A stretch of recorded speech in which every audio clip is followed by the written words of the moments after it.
Баршаңызға сәлем. Сіздермен бірге бүгін самса дайындайтын боламыз.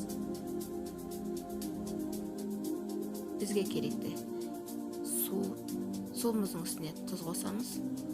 1 ас қасық ашытқыл қосамыз, 2 ас қасық қаймақ қосамыз. Осының барлығын жақсылап араластырып аламыз. Оның үстіне 100 грамм сармай қосамыз. Ары қарай онымызды қосып, жұмсақ қамыр илейміз.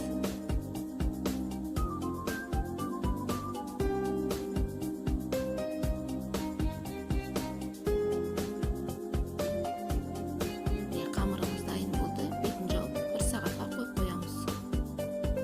Ары қарай салмамызды дайындаймыз. Бізге керекті тауықтың төсеттері.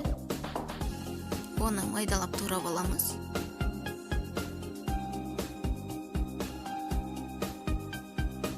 Үш картоп қосамыз.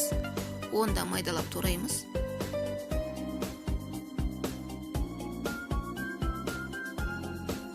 3 пияз қосамыз.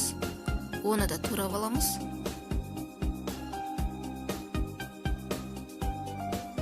Үстіне 1 шай қасық тұз қосамыз. Дәміне қарай дәмдеуіштер қосамыз. Жақсылап араластырып аламыз. Міне салмамыз дайын болды. Қамырымыз да көтерілді. Ары қарай бөлшектерге бөліп шығамыз.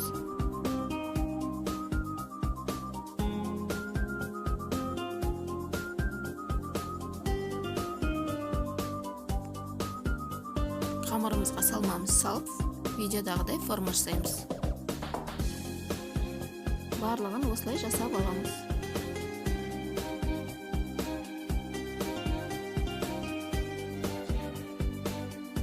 Бетіне жұмыртқаның сары уызын жағып аламыз. 180 градуста 35-40 минут пісіріп аламыз.